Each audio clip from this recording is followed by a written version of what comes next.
وَلْتَكُن مِّنكُمْ أُمَّةٌ يَدْعُونَ إِلَى الْخَيْرِ وَيَأْمُرُونَ بِالْمَعْرُوفِ وَيَنْهَوْنَ عَنِ الْمُنكَرِ وَأُولَٰئِكَ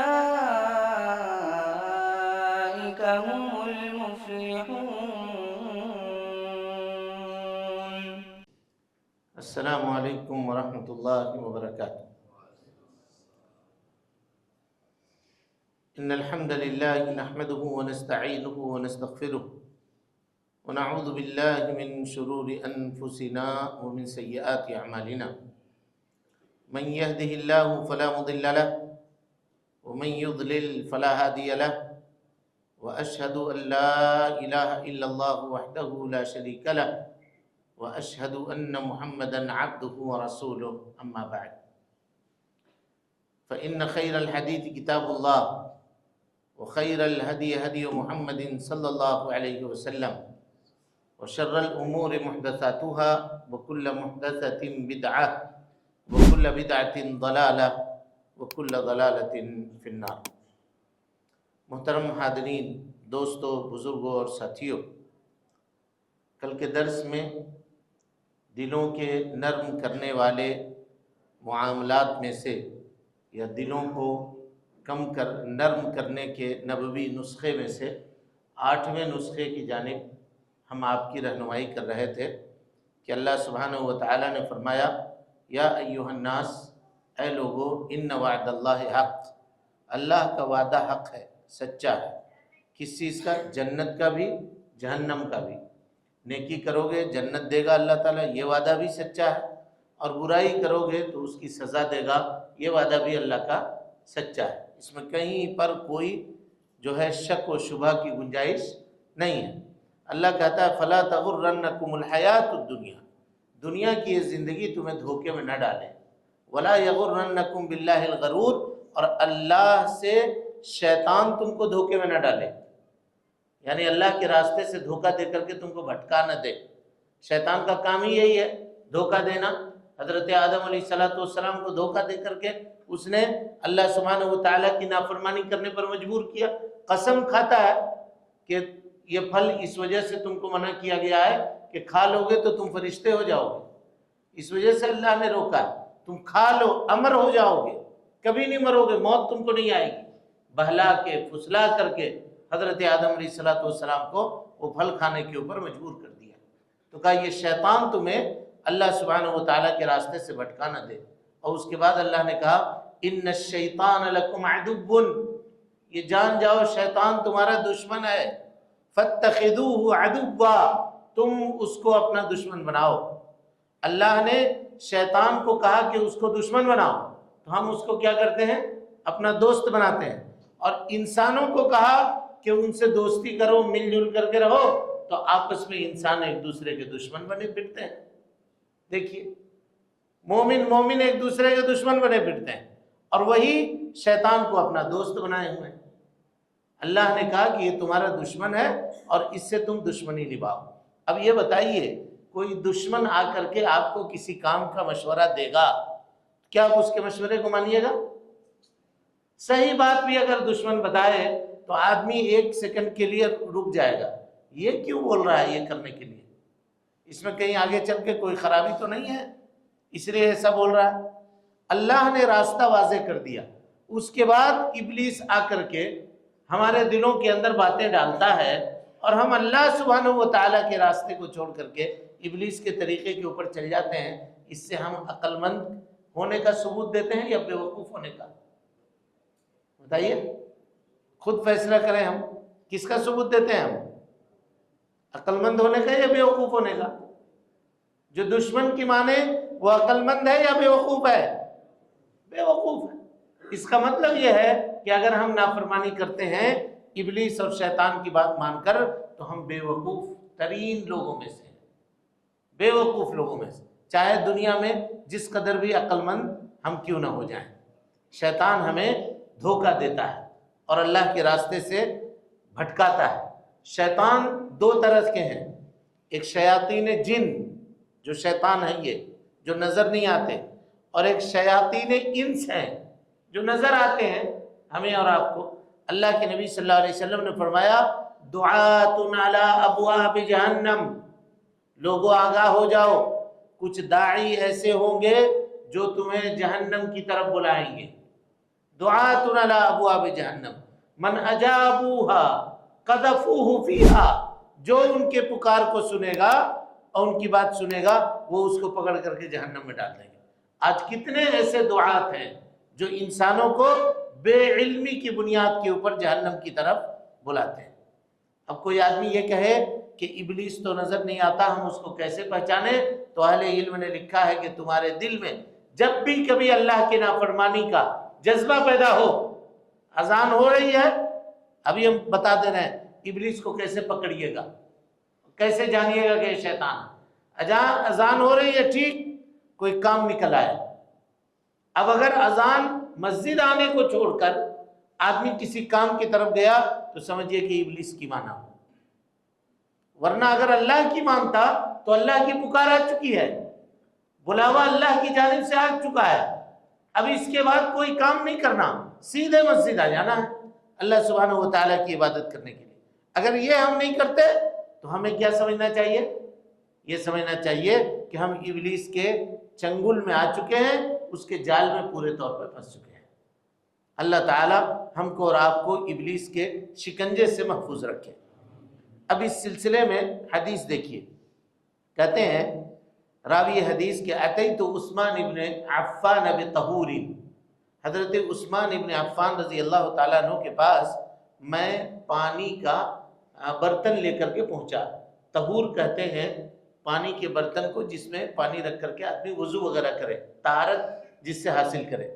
طہور اور طہور دو لفظ ہے۔ طہور اگر کہیں گے تو وہ برتن جس میں وضو کا یا غسل کا پانی رکھا جائے، اور طہور کہیں گے تو وضو کرنا یا غسل کرنا۔ یہ الفاظ ہیں کئی ملتے جلتے، جیسے ہم کہیں گے سحور، سحور تو سحور کے معنی ہوگا وہ کھانا جو آدمی سحری کے وقت میں کھاتا ہے، اور سحور کہیں گے تو سحری کے وقت میں کھانا یا عمل کرنا۔ کہیں گے وضو، وضو کے معنی وہ برتن جس میں وضو کا پانی رکھا جاتا ہے، اور وضو اگر کہیں گے وضو واو کے ضمہ کے ساتھ، واو کے اوپر پیش لگا کر کے، تو اس کا معنی ہوگا وضو کرنا، یہ عمل کرنا جو ہوتا ہے، ہاتھ دھونا، کلی کرنا، ناک میں پانی ڈالنا، اس طرح سے۔ جنازہ اگر کہیں گے، جنازہ مانے میت، جنازہ اگر کہیں گے تو وہ کھاٹ جس کے اوپر میت کو سلایا گیا ہے۔ یہ سب عربی زبان کی نزاکت ہے، جو ایک لفظ کے ایک زبر زیر کے پھیر بدل سے معانی کیا ہو جاتا ہے، تبدیل ہو جاتا ہے۔ تو راوی کہتے ہیں ہم حضرت عثمان غنی رضی اللہ تعالیٰ عنہ کے پاس وضو کا پانی لے کر کے گئے، جس برتن میں پانی تھا وہ بیٹھے ہوئے تھے، اور انہوں نے کیا کیا؟ وضو کیا، یعنی جیسے اکڑو بیٹھتا ہے آدمی وضو کرنے والا، اس طرح بیٹھے ہوئے تھے۔ فتوضا، انہوں نے وضو کیا، فاحسن الوضوء، خوب اچھی طرح سے وضو کیا، ثم قال، اور اس کے بعد کہا رأیت النبی صلی اللہ علیہ وسلم، میں نے اللہ کے نبی صلی اللہ علیہ وسلم کو دیکھا ہے، توضا، کہ آپ صلی اللہ علیہ وسلم نے اسی طرح وضو کیا، وَهُوَ فِي هَذَا الْمَجْلِسِ، اسی جگہ پر جہاں میں بیٹھا ہوا ہوں نا، حضرت عثمان کہہ رہے ہیں اسی جگہ پر بیٹھ کر کے اللہ کے نبی صلی اللہ علیہ وسلم نے وضو کیا۔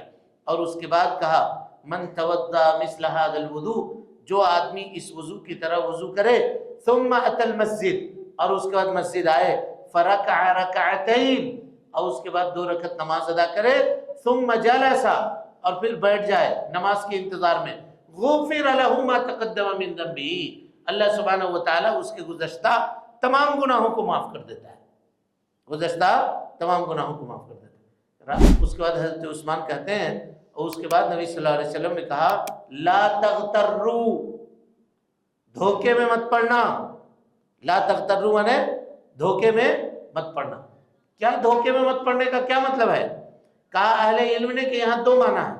ایک معنی تو یہ ہے کہ لا تغتروا بالشیطان، شیطان سے دھوکے میں مت پڑنا، اور لا تغتروا کا معنی یہ ہے کہ دنیا کی زندگی سے دھوکے میں مت پڑنا، اور لا تغتروا کا ایک معنی یہ بھی ہے کہ اللہ کی اس مغفرت سے دھوکے میں مت پڑنا، کہ اگر کوئی آدمی یہ عمل کر رہا ہے تو اب اس کے بعد وہ اترائے نہیں.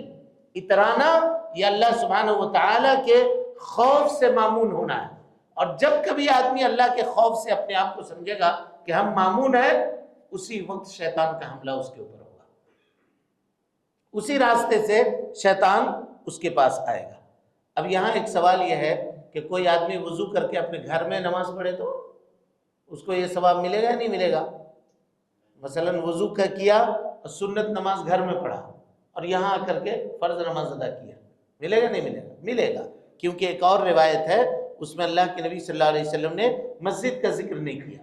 کہا من توضا وصلی، جو آدمی وضو کرے اور 2 رکعت نماز ادا کرے، چاہے مسجد میں کرے چاہے گھر میں کرے.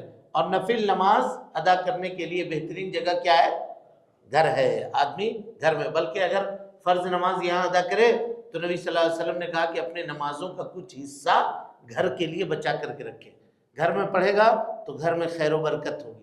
چھوٹے چھوٹے بچے اگر گھر میں موجود ہیں تو دیکھیں گے کہ نماز پڑھ رہے ہیں، ہمارے ابا نماز پڑھ رہے ہیں، ہمارے دادا، تو ان کو دیکھ کر کے وہ بھی کیا کریں گے؟ اسی طرح نماز پڑھیں گے، ان کو بھی نماز پڑھنے کی عادت ہوگی. اچھا، تو اس سے یہ پتا چلا کہ کبھی بھی نہ تو دنیا سے آدمی کو دھوکے میں آنا چاہیے اور نہ اللہ سبحانہ و تعالیٰ کی مغفرت سے دھوکے میں آنا چاہیے. یہ دونوں چیزوں کو جمع کرنا پڑے گا، اور خوف اور اللہ سبحانہ و تعالیٰ کی امید، ان دونوں کو ایک ساتھ جمع کر کے اپنی زندگی گزارنی ہوگی. تب جا کر کے آدمی شیطان کے مکر سے اور اس کے فریب سے محفوظ رہ سکتا ہے. یہ اس حدیث کا پیغام تھا. اس کے بعد ہے کہا باب ذہاب الصالحین. ایک زمانہ آئے گا کہ نیک اور صالح لوگ کیا ہیں؟ دنیا سے اٹھ جائیں گے، ختم ہو جائیں گے. اس حدیث کو دیکھیے، حضرت مرداس اسلمی رضی اللہ تعالیٰ عنہ کہتے ہیں کہ نبی صلی اللہ علیہ وسلم نے فرمایا یذهب الصالحون الاول فالاول. نیک اور صالح لوگ ایک ایک کر کے اٹھتے چلے جائیں گے. جو جتنا صالح ہوگا، اچھا ہوگا، پہلے چلا جائے گا، پھر اس کے بعد جو اچھا ہوگا وہ چلا جائے گا، اس کے بعد جو اچھا ہوگا وہ چلا جائے گا. اس طرح سے الاول فالاول، جو جتنا نیک ہوگا اتنا جلدی چلا جائے گا. وَيَبْقَى حُفَالَةٌ كَحُفَالَةِ الشَّعِيرِ. جس طرح سے جو وغیرہ کا جو موٹا حصہ ہوتا ہے وہ نیچے بیٹھ جاتا ہے، کا اسی طرح سے بیٹھنے والے جو لوگ ہوں گے وہ نیچے رہنے والے لوگ ہوں گے. حفالہ مانے حسالہ، حسالہ کہتے ہیں ڈسٹ کو، چوکر وغیرہ کو. جب آدمی آٹے کو چھانتا ہے تو چھاننے میں اوپر چھلنی میں جو چیزیں رہ جاتی ہیں کا وہ چیز مراد ہے. اس سے پہلے آپ حدیث پڑھ چکے ہیں. اللہ کے نبی صلی اللہ علیہ وسلم نے فرمایا خیر الناس قرنی ثم الذین یلونہم ثم الذین یلونہم. سب سے بہترین زمانہ میرا زمانہ، نبی صلی اللہ علیہ وسلم نے کہا. اس کے بعد کا زمانہ، پھر اس کے بعد کا زمانہ، پھر آپ خاموش. اب اس حدیث کو موجودہ زمانے میں ہم اور آپ فٹ کرنے کی کوشش کیجیے. کتنے مسلمان ہیں پوری دنیا میں؟ تقریباً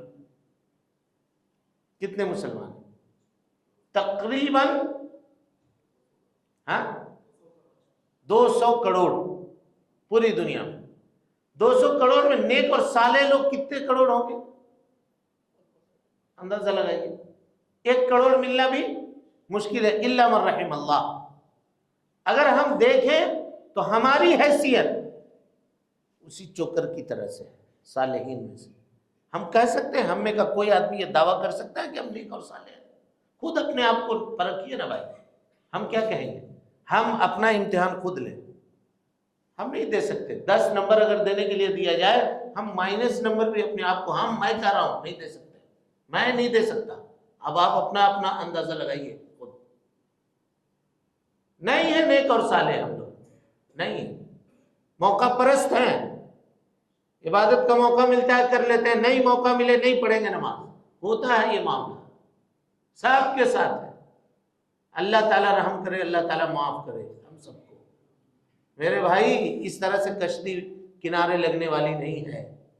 سمجھنے کی کوشش کیجئے، بات کو جانیے، دلوں کے اندر اللہ اور اس کے رسول کی باتوں کو بٹھانے کی کوشش کیجئے. تو آج کتاب و سنت کے اوپر عمل کرنے والے، صحیح اسلام کے اوپر چلنے والے اور اللہ کی شریعت کے مطابق عمل کرنے والے کتنے لوگ ہیں؟ اگر اس میں آپ نکالیے گا تو کروڑ میں ایک آدمی بہت مشکل سے ملے گا، یا نہیں تو نہیں ملے گا۔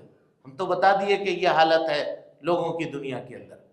تو ایسے یہ وقت میں انسان جو ہے قیامت سے بالکل قریب ہوگا، اور جب صالح اور نیک لوگ اٹھا لیے جائیں گے تو اللہ سبحانہ و تعالیٰ کا عذاب نازل ہوگا۔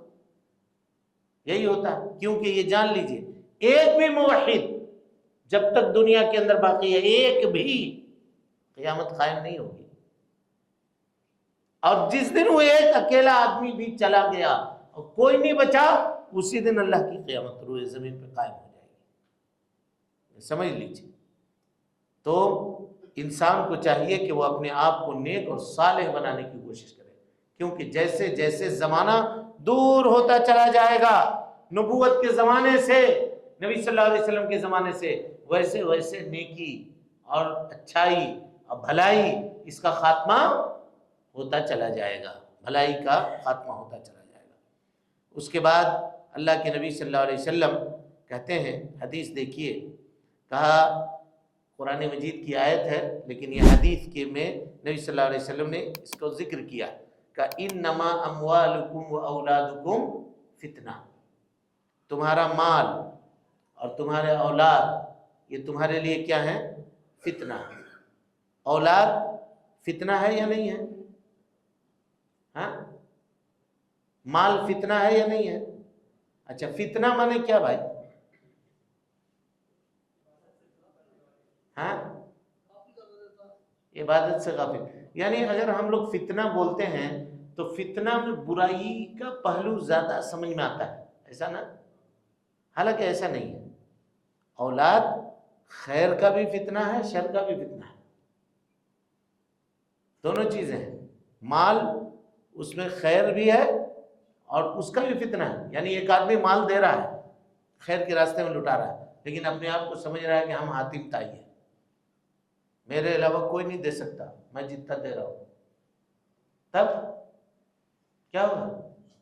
وہ مال اس کے لیے فتنہ ہوا نہیں ہوا؟ اور ایک آدمی ہے جس کا مال ہے، اللہ کے راستے میں نہ دے کر کے دوسری جگہوں پر مال کو لگا رہا ہے اللہ کے نافرمانی کے کام میں، یہ مال اس کے لیے فتنہ ہوا یا نہیں ہوا؟ اولاد ہے، اس کی نیک تربیت اس نے کی، زندگی میں اس کی فرما بردار رہی اولاد، اور مرنے کے بعد اس کے لیے دعا کر رہی ہے، یہ اس کے لیے فائدہ مند ہے یا نہیں ہے اولاد کا ہونا؟ اور اولاد ہے اس کے پاس لیکن دنیا میں بھی اولاد بیکار نکل گئی، اور مرنے کی جب دنیا میں بیکار نکل گئی تو مرنے کے بعد اس سے کیا کوئی امید رکھے گا؟ تو یہ اس کے لیے فتنہ ہے یا نہیں ہے؟ یہ دونوں چیزیں ہیں۔ اسی کو اللہ نے کہا وَنَبْلُوكُمْ بِالْخَيْرِ وَالشَّرِّ فتنہ، ہم تم کو آزماتے ہیں کبھی خیر کے فتنے کے ذریعے سے، کبھی شر کے فتنے کے ذریعے سے۔ تو اللہ کے نبی صلی اللہ علیہ وسلم یہ کہنا چاہ رہے ہیں کہ مال کو خیر بناؤ، شر بنانے کی کوشش نہ کرو، اولاد کو خیر کے راستے میں استعمال کرو، اس کو شر کے راستے میں استعمال کرنے کی کوشش نہ کرو، کیونکہ اللہ سبحانہ و تعالیٰ نے اس کے اندر دونوں چیز رکھی ہے۔ اور اس کے بعد نبی صلی اللہ علیہ وسلم نے فرمایا نعم المال الصالح للرجل الصالح، سب سے بہترین مال اس آدمی کا مال ہے جو نیک اور صالح ہو۔ یعنی یہ حدیث دے کر کے اللہ کے نبی صلی اللہ علیہ وسلم یہ کہنا چاہ رہے ہیں کہ دنیا کے کیپٹل کے اوپر قبضہ مسلمان کا ہونا چاہیے، لیکن وہ مسلمان نیک اور صالح ہو۔ نیک اور صالح ہوگا، مالدار ہوگا تو کیا کرے گا؟ خیر کے راستے میں مال کو خرچہ کرے گا، اللہ کے راستے میں مال کو خرچہ کرے گا، مسجد بنائے گا، مدرسے بنائے گا، غریبوں کی، بے کسوں کی، بے سہارا لوگوں کی مدد کرے گا، ان کی خبرگیری کرے گا۔ لیکن یہی مال اگر ایسے آدمی کے پاس چلا جائے جو متقی نہیں ہے، جو پرہیزگار نہیں ہے، جو بے ایمان ہے، تو اللہ سبحانہ و تعالیٰ کے نافرمانی کے راستے میں وہ استعمال کرے گا یا نہیں کرے گا؟ تو اس سے کہیں پر یہ مراد آپ نہیں لیجئے گا کہ مال کمانا یہ غلط بات ہے، نہ، کبھی نہیں۔ مال کمائیے، خوب کمائیے، لیکن جائز راستے سے کمائیے اور جائز راستے پر استعمال کرنے کے لیے کمائیے۔ بس آخری بات کہا کے بعد ختم کرتے ہیں۔ صحابہ کرام رضوان اللہ علیہ مجمعین ایک جگہ مجلس میں بیٹھے ہوئے تھے، ایک صحابی کا گزر ہوا سامنے سے. صحابی ماشاءاللہ جسمانی اعتبار سے بڑے ہٹے کٹے مضبوط صحابی تھے، ایک دم جسم بندھا ہوا تھا پہلوان کی طرح، چل کر کے جا رہے تھے، گزر رہے تھے.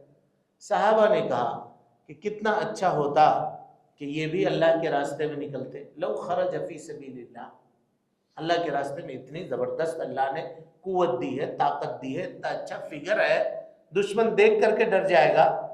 یہ اگر میدان میں جاتے تو کتنا اچھا ہوتا. اللہ کے نبی صلی اللہ علیہ وسلم نے فرمایا، حدیث دیکھیے، لو خرج یسعى لأبویہ، لو خرج یسعى لأبویہ فہو فی سبیل اللہ. تم اس کو ایسا مت سمجھو، اگر یہ اپنے گھر سے نکلے ہیں اس لیے نکلے ہیں کہ حلال روزی کمائیں اور اپنے والدین کا پیٹ بھریں، تو یہ اللہ کے راستے میں ہے. لو خرج یسعى لأطفالہ صغارا فہو فی سبیل اللہ، کہ گھر میں جو ان کے چھوٹے چھوٹے بچے ہیں ان کے حلال روزی اور لقمہ کے لیے آدمی اگر گھر سے نکلا ہے تو وہ اللہ کے راستے میں ہے. یہاں مال کمانے کو اللہ کے نبی صلی اللہ علیہ وسلم نے کیا کہا؟ جہاد سے تعبیر کیا، جہاد. اور آج کل کے اس زمانے میں جہاں سودی کاروبار، دھوکہ دھڑی کا معاملہ، لوٹ کھسوٹ کے بازار گرم ہے، ایسے اس وقت میں حلال روزی کمانا اور حلال روزی کے اوپر قائم رہنا جہاد فی سبیل اللہ ہے.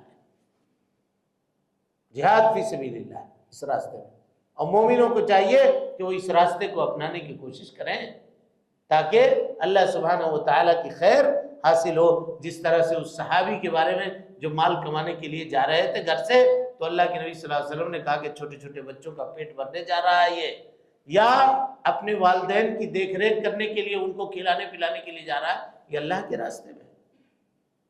تو ہمیں اس دنیا سے جتنا مال اللہ سبحانہ و تعالیٰ نے ہماری مقدر میں لکھا ہے اتنا حاصل کرنے سے ہم کو کوئی نہیں روکتا.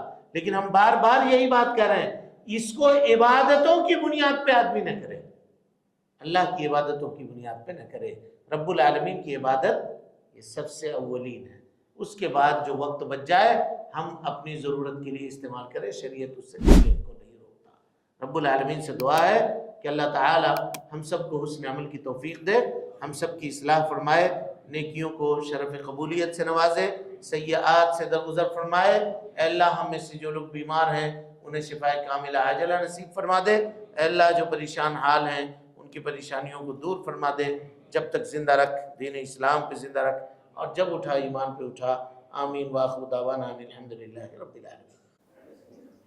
محترم سامعین و ناظرین، آپ تمام حضرات سے گزارش ہے کہ مرکزی جامع مسجد کے خطبات اور دروس کو اگر آپ سننا چاہتے ہیں تو اس چینل کو آپ لائک کریں، اس کو سبسکرائب کریں اور اس کو لوگوں تک پھیلانے کی کوشش کریں. اللہ رب العالمین ہم سب کی نیکیوں کو قبول کرے. وجزاکم اللہ خیرا.